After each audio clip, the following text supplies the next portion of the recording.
the summer of 2002, I was seated in a backyard outside of Mariposa, California, using my digital camera to record flash photography. With each shutter activation, I was contemplating the words of Krsna spoken on the Mahabharata battlefield, as recorded in the Bhagavad Gita. During one red-eye flash sequence, my friend and I observed discharges of blue light arcing between intensely bright points located within 5 feet of the camera's lens.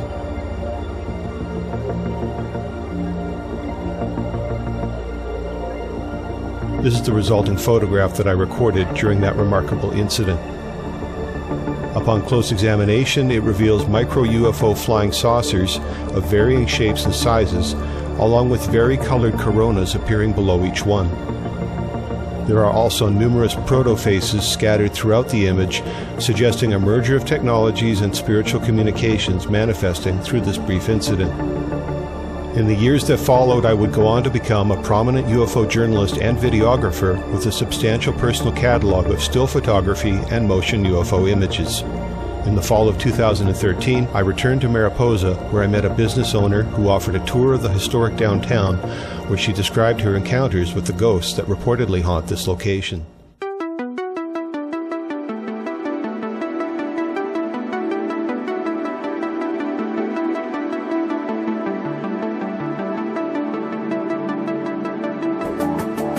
This is the oldest part.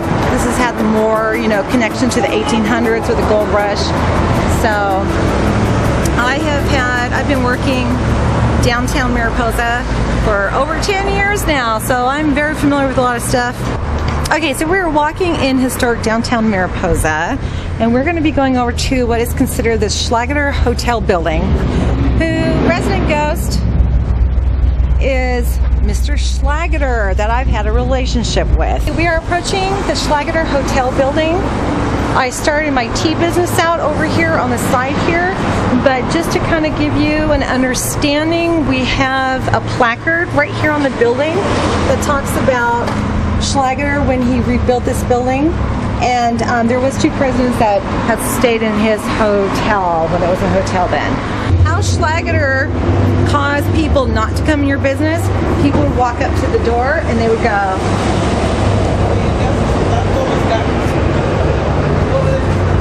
and then they'd look in, they'd step back, or they would open the door a little bit, step in and go, and then walk off. Business owners saw it. I would talk to them about it, and I said, did that ever happen to you? And they go, it happens all the time. And it was like, that was Schlager causing people not going into the business. It's another way he would deter. It happened at the business I was telling you about, the gallery that only lasted 5 months. They said nobody would come in their shop, and I was like, oh, because Schlager kept them out. I didn't like them. I talked to this gentleman, a guy who works here at this business over here, because this is still part of the Schlager complex hotel, and he's noticed that every now and then someone would go to the door and go, and I'm like, Schlager, these are nice people. Let me know if you need anything, please. Hey, you want to do it? This is Justin. He's a young friend of mine who's also into paranormal, and we had a discussion the other day about people having difficulties coming to the front door of the business. Yes. And hesitating and doing this whole, like I was just showing you a moment ago at the other business. Has that been happening? Unfortunately this weekend I noticed a couple people doing it. Yeah. Even though it was a very busy weekend, we had a couple people that stop the door open and they look back and they turn around and they walk off. Confused. Yes. Very confused. That's Schlager. Okay. That's the ghost. Okay. Awesome. Yeah. Okay. I don't want to say awesome, but it's kind of awesome, kind of not. Yeah. I don't say awesome here because that's my future paycheck. Yeah. Lori Kanarowski also agreed to participate in an in-depth interview that we conducted in the haunted tea room of her business located within the Mariposa Hotel Inn building. We are in the Mariposa Hotel Inn building, and the business that I have is Yosemite and Coffee, and this room here is our haunted tea room. This building is haunted all the way throughout, but this room specifically is concentrated hauntings going on in this room. Well, I knew it was haunted years ago when I used to have an office upstairs, but in particular with what's been going on currently in the last 2 years, we've had an in-depth relationship with the ghosts that resides in this building. So when we moved here 2 years ago, January, the first month we were under wrap, undercover, doing construction, painting, that sort of thing. We started having paranormal activity happening. And so when the first incident was the entire front end of the room, all the power was completely shut off. We went to investigate to see if maybe a breaker had blown or anything like that. Nothing had happened. The meter was still running, but we had no power. Come to find out, that was a trade that Uncle Bert, the ghost of this building, had done off and on, especially with newcomers into a space. So that kind of made me mad because we had saws and all kinds of other electrical equipment going on, and we needed the power on because we were on a time frame. So then all of a sudden the power came back on. But that was my first encounter talking with this Uncle Bert ghost, and I had asked him, "What are you doing? I don't understand. Why would you turn our power off? What is going on?" And he flat out told me that he did not believe that women should be business owners. That type of power outage happened when a couple of years ago when they had a hotel manager presiding over this place, and within the first week that he was here, the entire building went out. And they had contacted the power company and they said there was nothing wrong.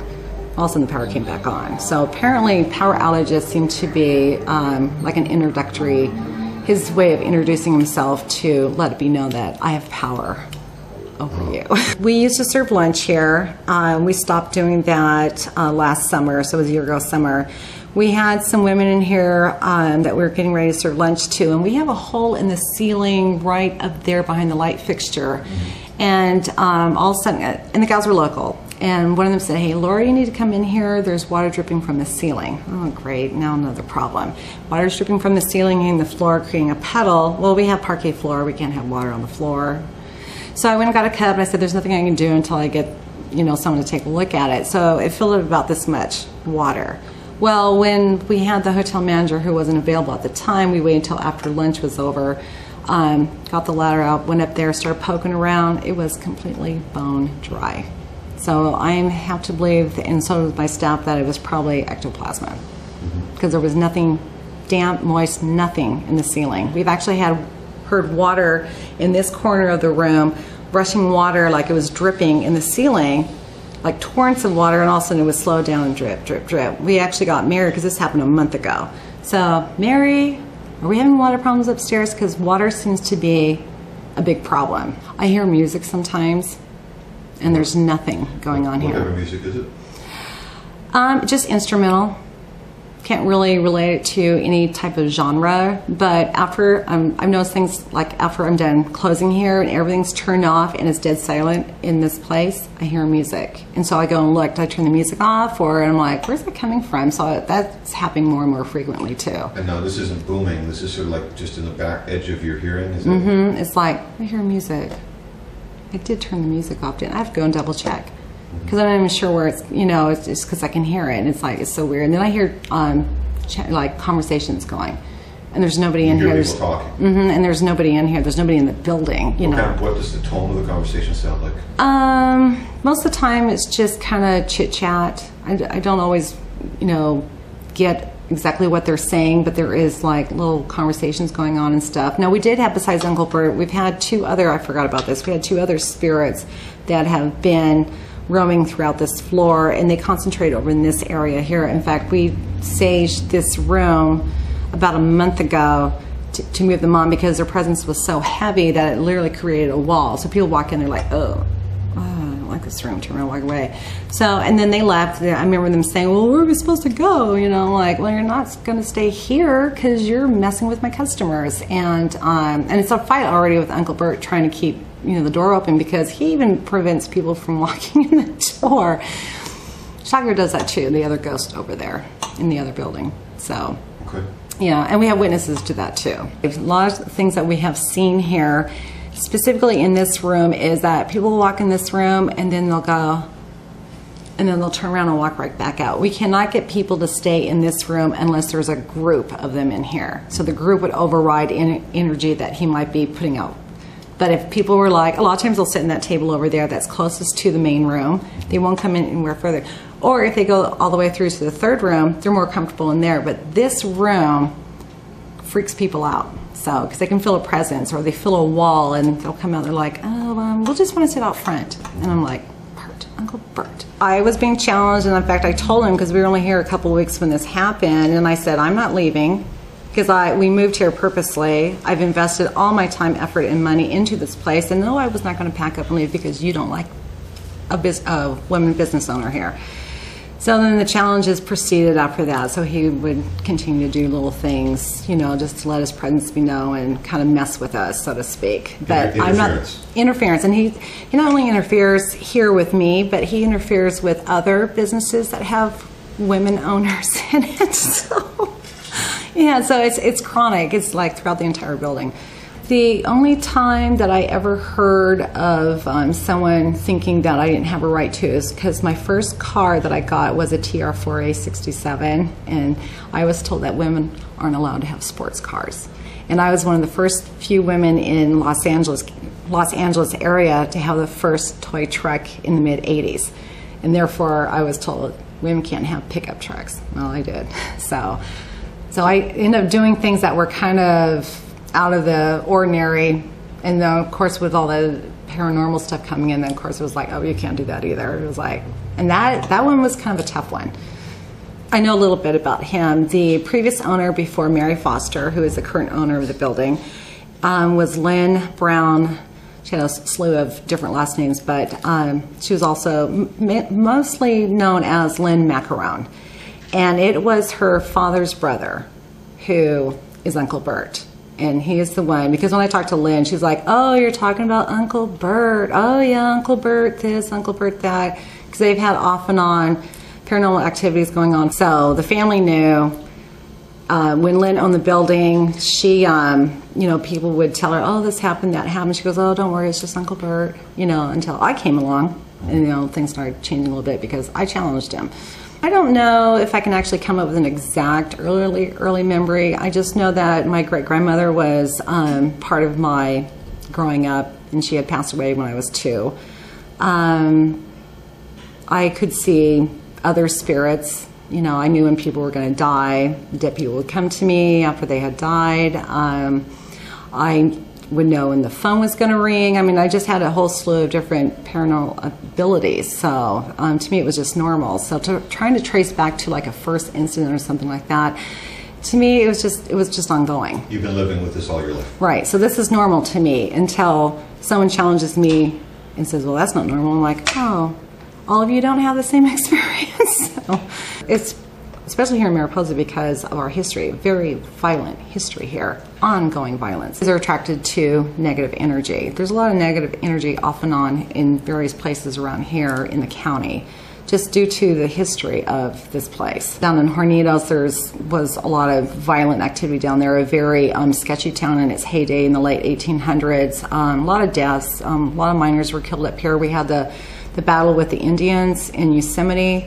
There's also talk of Indians knowing about giants that were buried in caves up there, which are very hush-hush. So there was a lot of death involved in this county, not just in Mariposa, not just from the gold rush, but also with the Chinese slaves that were here, the Mexicans that were here, and then the horrible things that happened to the Indians. So there's a lot of overlapping from different races that bad things had happened. California has a huge history of it by and large. If you look several hundreds of years ago, not just in the last 200 years, but even further back. Greed is huge. And I've seen just historically that greed causes a lot of malevolent problems, and even greed nowadays is causing problems. I mean, look what's happening in the world around.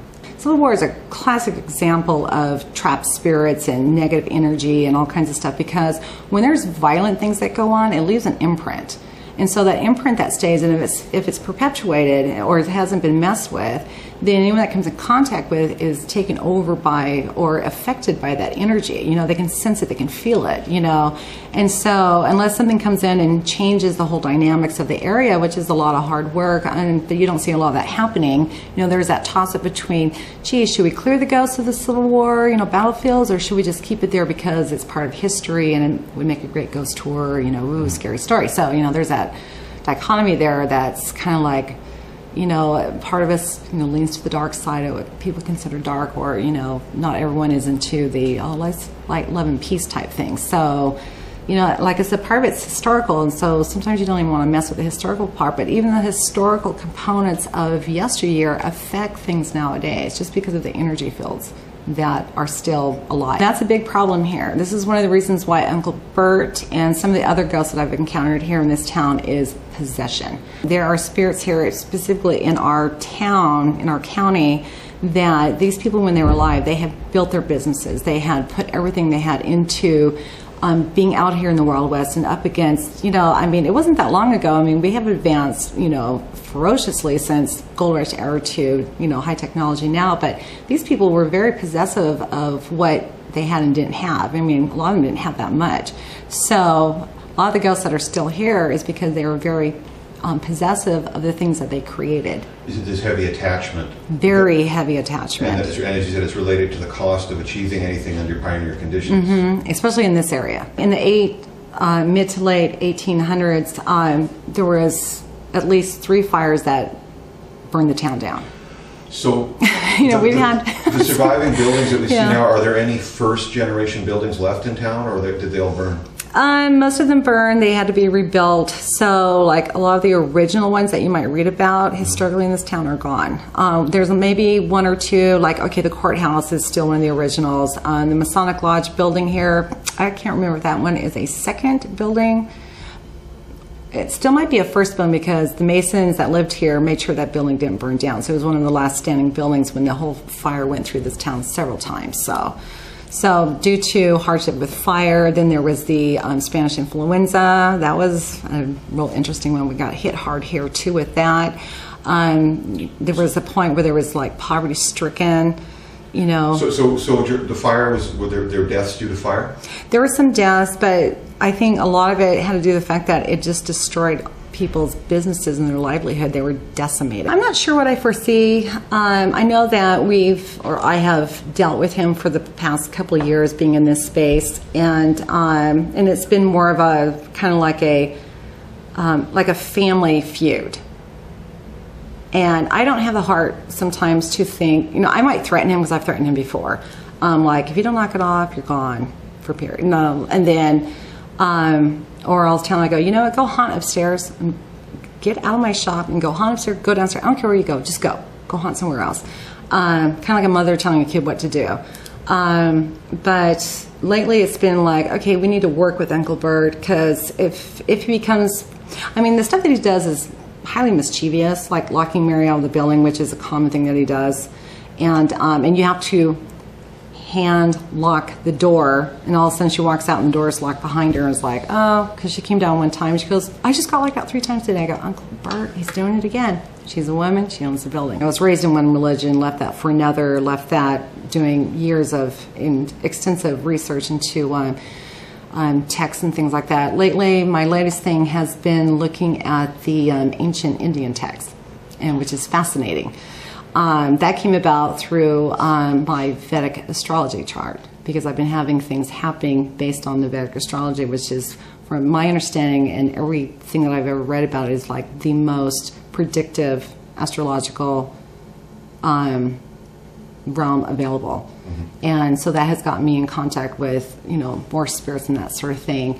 So I've been looking at the Bhagavad Gita and some other things, and understanding like the Hindu pantheon. Not that I'm going to be Hindu, but I'm just looking at to see, because I'm very fascinated with ancient civilizations, so I can understand future civilizations, and everything else is out there. UFOs, visitors from other places, that sort of thing.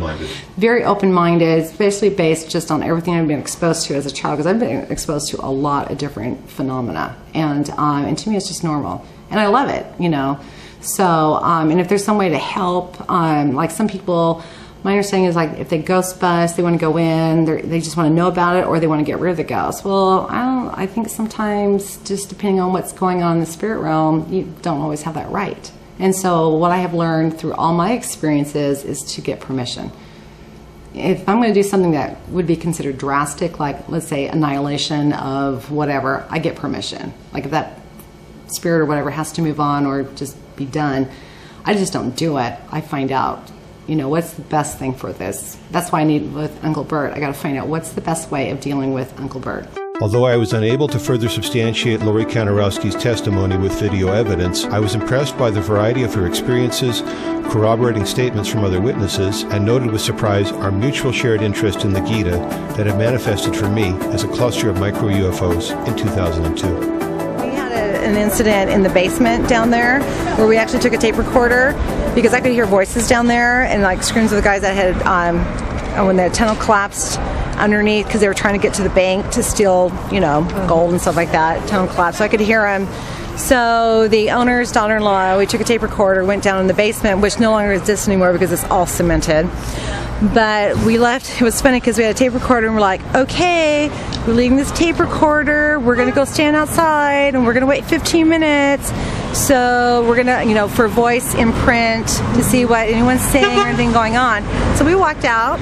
We're leaving now. Walked outside, talked, waited 15 minutes. Oh, time to go back in. So as we came back in the basement of the pizza factory, we're like, okay, we're coming back in. 15 minutes is up. We're here. But when we played the tape recorder back, no, it was tape recording the entire time we were gone because it was tape recording when we walked in. It was not voice activated. It only recorded when we set it up and when we came back in. All that 15-minute time frame was gone. Yeah.